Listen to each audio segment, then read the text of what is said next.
Assalamualaikum warahmatullahi wabarakatuh. Salam sejahtera buat kita semua. Om Swastiastu, Namo Buddhaya. Pertama-tama kita harus salam semangat nih. Horas, menjua-jua, jua-jua. Semoga di sesi yang kedua kali ini nggak kalah semangatnya dengan yang sesi pertama tadi. Karena kita menunggu jam berapa kita mau naik panggung ya Bu ya. Baik Bapak Ibu sekalian, ini tema yang sangat menarik. Pertama terima kasih kami sampaikan dari Kantor Perwakilan Bank Indonesia Sumatera Utara. Kami juga didampingi oleh rekan kami Kantor Bank Indonesia Perwakilan Sibolga, Pak Aswin. Mohon bisa berdiri Pak Aswin. Ya, ini juga satu lagi ya, dari Kantor Perwakilan Bank Indonesia Siantar kebetulan masih dalam perjalanan karena tadi malam kita juga ada acara di Medan. Antusiasme yang sangat luar biasa dari pelaku UMKM terutama di kawasan Danau Toba, mengingat kalau kita lihat UMKM itu memang menjadi tulang punggung soko guru perekonomian Indonesia. Saya punya beberapa angka yang akan kami sampaikan di sini. Namun mengingat waktu mungkin tidak akan semua bisa saya sampaikan, tetapi beberapa poin penting. Pertama terkait dengan akselerasi pemulihan sektor prioritas ini, kita lihat betapa banyaknya pelaku UMKM ya. Kalau kita lihat secara keseluruhan Indonesia itu jumlahnya menurut hasil survei dari Bappenas dan BPS dan Kemenkop itu ada 65,5 juta pelaku UMKM. Yang itu berarti menyerap 96,92% tenaga kerja dan telah mendukung ekspor nasional 15,6%,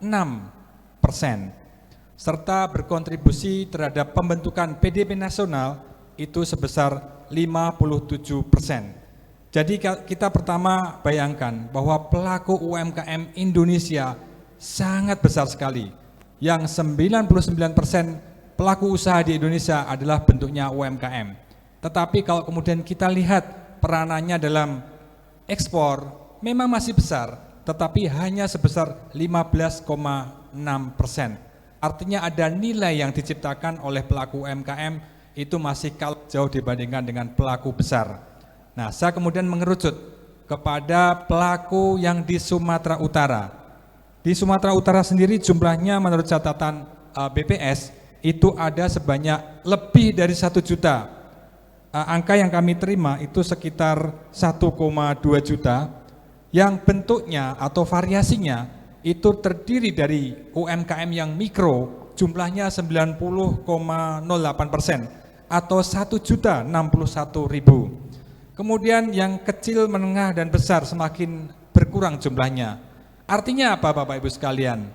Memang struktur UMKM kita didominasi oleh kelompok kecil dan mikro. Tadi ada pertanyaan yang sangat menarik. Dukungan pemerintah di UMKM itu seperti apa? Kalau dibandingkan tadi dengan Singapura, negara lain itu kredit kepada UMKM sudah sangat tinggi. Jadi Bapak Ibu sekalian, memang inilah salah satu concern Bank Indonesia juga, bahwa inklusi pembiayaan dari lembaga pembiayaan baik itu bank atau non perbankan itu kita dorong. Tetapi memang tidak serta-merta kemudian kita meninggalkan asas prudensial, asas kehati-hatian. Karena uang yang ada di bank itu adalah titipan.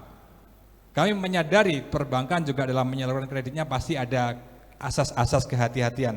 Oleh karena itu, kalau kita lihat perkembangan kredit perbankan, itu kalau lihat rasionya itu masih kecil, 20,7%. Pak Presiden, Pak Jokowi mengharapkan tahun 2024 ini pangsanya harus didorong bisa mencapai 30 atau lebih.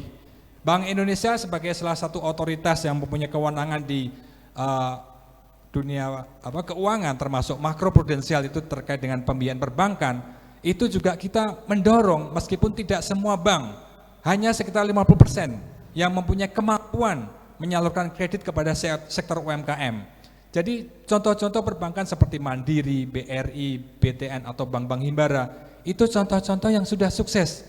Tidak semua bank bisa sampai turun ke bawah. Karena apa? Jaringan itulah yang sudah ada dan memang perlu biaya seperti itu. Jadi kita pahami betul ada UMKM yang perlu dorongan dari pembiayaan dan ini perlu ditingkatkan meskipun prosesnya perlu waktu. Kemudian kalau boleh saya menginjak di perkembangan perekonomian Sumatera Utara. Ini saya sampaikan adalah terkait dengan momentum pertumbuhan ekonomi dunia, Indonesia, dan Sumatera Utara. Kalau kita lihat Bapak Ibu sekalian, pandemi COVID yang sudah hampir 2 tahun ya, awalnya kita lihat ini betul-betul memutus mata rantai jaring global value chain atau mata rantai perdagangan dunia. Sampai kemudian itu juga berpengaruh kepada ekonomi Indonesia dan Sumatera Utara sendiri. Nah, sektor-sektor yang terpukul yang selama ini kita pahami UMKM bertahan, enggak juga. Karena pada hakikatnya UMKM ini kan suatu ekonomi yang bergerak dinamis orang-orangnya gitu loh. Sementara pada saat krisis kemarin sumbernya adalah pandemi kesehatan yang karena dibatasi gerak interaksi sosialnya, maka UMKM juga terpukul di situ. Dimulai dari sektor pariwisata, kemudian sektor-sektor transportasi dan lainnya. Tetapi kemudian ada momentum, ini recovery harus kita jaga. Pandemik yang sudah membaik harus kita jaga. Jadi mohon kami juga menitipkan kepada panitia, saya sendiri juga sebagai bagian dari panitia, Pak Toga, Pak Kamal, Pak Asnursyah, kita menitipkan bahwa acara ini masih tetap menerapkan protokol kesehatan secara ketat. Sehingga kita harapkan ini juga harus kita jalankan protokol kesehatan ini. Dan titik kunci kritikal di tahun ini adalah akhir tahun ini, apakah kita bisa melampaui Nataru HBKN dengan selamat dengan kasus COVID yang tetap rendah. Semoga momentum di akhir 2021 berlanjut di awal 2022 bulan Maret, di mana herd imunitas kita semakin membaik. Disitulah momentum UMKM termasuk diantaranya itu bisa tumbuh dengan kuat. Baik, itu terkait dengan terkait ekonomi recovery yang harus kita manfaatkan betul. Kemudian kalau boleh kami sampaikan terkait dengan peranan Bank Indonesia, karena terus terang kami di sini di 33 kabupaten kota yang kita menjadi kewenangan baik dari kami Kantor Perwakilan Provinsi Sumatera Utara, Sibolga dan Siantar, kita juga sangat concern terkait dengan pengembangan UMKM. Kalau boleh terkait di halaman 17, ya. Tetapi kita punya konsep, ya. Kita paham betul bahwa UMKM mempunyai kementerian tersendiri. Ada Pak Teten tadi sudah memberikan sambutan. Nah, Bank Indonesia peranannya di mana? Perbankan di mana? Semua lembaga, baik itu BUMN maupun kementerian, punya concern kepada UMKM. Karena tadi kita sampaikan ada jutaan teman-teman yang bergerak di UMKM termasuk di Sumatera Utara yang jumlahnya 1.200.000 ya. Sangat banyak sekali. Sehingga kementerian dan dinas UMKM pun pasti akan perlu bantuan dari tenaga kementerian atau dinas lainnya. Nah, kami juga akan memilih UMKM mana yang bisa menjadi atau sejalan dengan visi misi kami. Jadi ini perlu kita pahamkan kepada Bapak Ibu sekalian, kita memahami betul bahwa kita akan bersinergi, tetapi kita juga akan karena jumlah UMKM yang sangat banyak, tidak semua terus terang bisa kita handle, sehingga kita bagi-bagi terutama dengan teman-teman instansi lain, lembaga. Nah, beberapa yang menjadi pertimbangan kami terkait dengan pengembangan UMKM adalah kita coba UMKM yang mempunyai pengembangan atau pilihan jenis produk yang sejalan dengan kebijakan Bank Indonesia, yaitu di halaman 21 terkait dengan pengendalian inflasi. Ada beberapa produk UMKM seperti kopi, seperti tanaman pangan, hortikultura dan peternakan. Karena fungsi dan tugas peranan Bank Indonesia adalah menjaga stabilitas harga termasuk di inflasi. Jadi kami yakin juga di beberapa tempat di Indonesia lainnya yang ada perwakilan Bank Indonesia pasti punya binaan atau klaster UMKM yang mendorong pengendalian inflasi. Yang kedua adalah terkait dengan ekspor. Karena kalau kita lihat di sebelah kanan, kita juga mapping binaan Bank Indonesia. Kalau kita lihat jumlahnya mungkin ada yang lihat banyak, ada yang lihat masih terlalu sedikit. Hanya jumlahnya 1 1.157, ini data per Oktober kemarin. Kalau kita lihat di sini kemudian kita mappingkan, ada level-level UMKM yang kita dampingi di situ. Ada yang masih potensial, sukses, digital, dan ekspor. Ekspor karena tujuan yang kita mappingkan, dia akan membantu penerimaan devisa kita, sehingga membantu stabilitas negara dalam nilai tukar. Kemudian yang terakhir adalah local economic development. Ini ada pilihan-pilihan, mana Kria Fashion yang ternyata bisa memberikan dukungan. Di beberapa tempat juga terbuka kemungkinan Bank Indonesia mendampingi desa-desa wisata. Itu sudah kami lakukan. Termasuk di Siantar juga, Bank Indonesia Siantar juga lakukan seperti itu. Kemudian kalau kita boleh lanjut di halaman 25, kalau kita lihat di wilayah Sumatera Utara, sebaran kami nyebutnya enggak cuma binaan, tapi mitra. Karena kalau mitra kita lebih fleksibel. Jadi kita bentuk apa yang disebut dengan wirausaha Bank Indonesia. Satu poin yang kami sampaikan di sini, ini bersifat terbuka, semacam open recruitment. Kita tawarkan kepada semua peserta UMKM siapa yang mau jadi peserta WUBI. Tetapi kita wanti-wanti dengan benar, siapa yang berminat adalah yang punya kemampuan, kemauan, dan motivasi kuat, dan komitmen. Karena berdasarkan pengalaman kami, kita memberi pendampingan wirausaha Bank Indonesia adalah yang pelaku UMKM. Mungkin tadi Pak Sabas, putranya Pak Bang Agun ya, itu juga salah satu mitra kami. Kita dampingi itu, kita harus absen ya. Setiap kali kita hadirkan pihak-pihak yang kompeten, mereka harus hadir, mereka harus membuat absensi, mereka harus membuat laporan. Nah, inilah yang sebagian dari UMKM merasa jengah. Kenapa sih BI memberi bantuan kok dicek terus setiap saat? Nah, inilah perbedaan kami dengan, saya nggak membandingkan dengan yang lain, tetapi pola kemitraan yang kami lakukan adalah kita memastikan bahwa pendampingan yang kita lakukan itu selalu on the right track.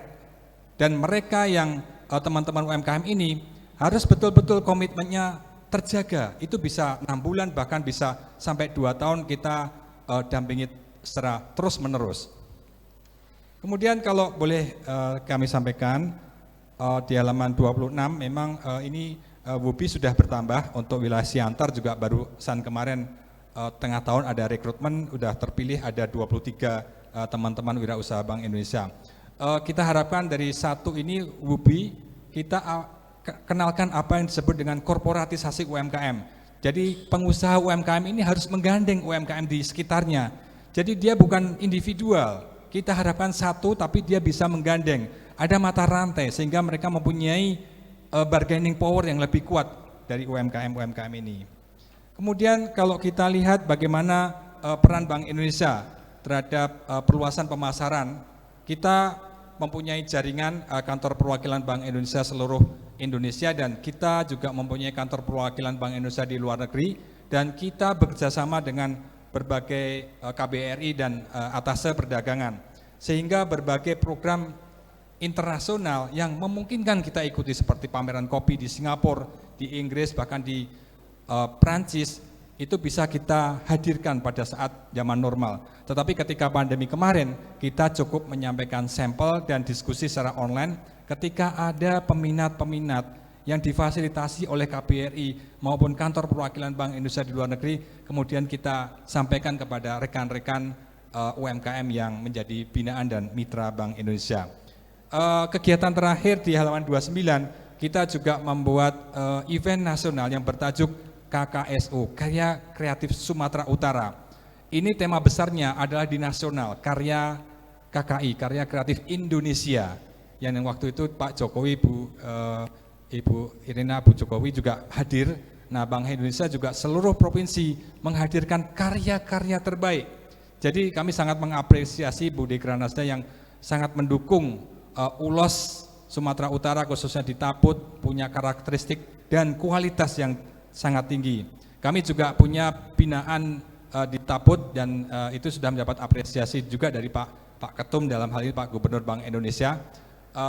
Demikian juga, tapi kita sekali lagi tidak menafikan pelaku UMKM yang masih di level menengah bawah juga perlu mendapat perhatian dari semua pihak. Kemudian beberapa, kalau boleh mengerucut, beberapa event yang terkait dengan Danau Toba itu juga kita sampaikan di sini di halaman 32. Oh ya, 32 di sini. Yang tadi juga sempat disinggung oleh Pak Ketum, kemudian Pak Teten, Pak Menteri Koperasi, bahwa GBBI kita juga mendukung gerakan Bangga Buatan Indonesia. Turunannya adalah kegiatan BKDD, Beli Kreatif Danau Toba. Ini Pak Sandi juga sangat mendukung karena Kemenparekraf juga sangat concern. Ada kaitan antara pariwisata dan kria setempat. Dalam hal ini adalah UMKM. Sehingga bentuk-bentuk seperti inilah yang kita dorong dan kita harapkan tahun 2022 masih ada BKDT berikutnya yang lebih interaktif dan atraktif. Kemudian ada beberapa hal, nanti saya lebih singkat saja. Di halaman 32, ini juga bentuk dukungan kami terkait dengan khususnya di wilayah Danau Toba sesuai dengan tema yang dimintakan oleh panitia. Kita juga membantu klaster ketahanan pangan di Sigapiton khususnya dan beberapa tempat di sekitar Danau Toba. Kemudian halaman berikutnya yang tidak kalah penting, dan inilah sejalan dengan lifestyle gaya hidup masyarakat Indonesia ke depan yang menggunakan cashless society. Semua transaksi dilakukan secara non-tunai atau dengan menggunakan KRIS, Quick Response Indonesia Standard. Jadi dengan adanya kemudahan-kemudahan ini di berbagai tempat ini di Kabupaten dari Prapat, Kaldera, Balige, Samosir yang sudah kita dampingi, itu ada outlet pembayaran yang sudah menyediakan fasilitas pembayaran non-tunai. Bapak Ibu sekalian yang saya hormati, lebih spesifik lagi dan memang ini lebih besar gaungnya adalah bagaimana kita mendukung dan berupaya menarik potensial investor dari luar negeri untuk menanamkan investasi. Nggak mungkin kita dorong dari bawah tapi atasnya nggak ada yang datang. Di Danau Toba ada potensi Toba Caldera Resort. Kami Bank Indonesia Provinsi Sumatera Utara mempunyai semacam forum kerjasama yang disebut North Sumatra Invest. Kita bersama Pemprov, Pemda berusaha mendorong semua kabupaten kota untuk bisa mengemas potensi baik wisata maupun potensi daerahnya untuk kita pasarkan bersama. Karena tadi kita punya jaringan, kita punya identifikasi potensial investor dari luar negeri. Kurang lebih seperti itu yang dapat kami sampaikan. Satu hal sedikit lagi yang ini menjadi tantangan kita semua di halaman 38. Hasil survei kami, jadi meskipun kita yakinin, kita pahami bahwa Danau Toba, terima kasih kita mendapat dukungan Jakarta menjadi 1 dari 5 DPSP, daerah pariwisata super prioritas. Tetapi ketika kita coba lakukan survei, nilai kita masih di bawah rata-rata untuk indeks quality tourism. Ini mohon menjadi masukan bagi kita semua agar perbaikan yang ada, tadi Bu Dekranasda melalui mungkin gerakan senyum ya Bu untuk melayani, ini menjadi kata kunci bagaimana misalnya daerah-daerah wisata lain bisa, karena memang concierge-nya mereka bisa membuat wisatawan itu datang lebih nyaman dan ada ekosistem. Bagaimana itu wisatawan datang tidak hanya melihat Danau Toba tetapi ada souvenir yang menarik dari kawasan tersebut. Demikian beberapa hal pemikiran dan kontribusi Bank Indonesia khususnya yang ada di Sumatera Utara beserta kantor Bank Indonesia Siantar dan Sibolga. Beberapa hal nanti bisa kita perdalam melalui diskusi yang atraktif. Demikian, Assalamualaikum warahmatullahi wabarakatuh. Waalaikumsalam warahmatullahi. Terima kasih banyak Bapak Ibrahim atas paparannya yang luar biasa. Kami sangat yakin pasti banyak pertanyaan buat Pak Ibrahim ini. Tapi kita hold dulu buat sementara, kita akan masuk ke sesi berikutnya dengan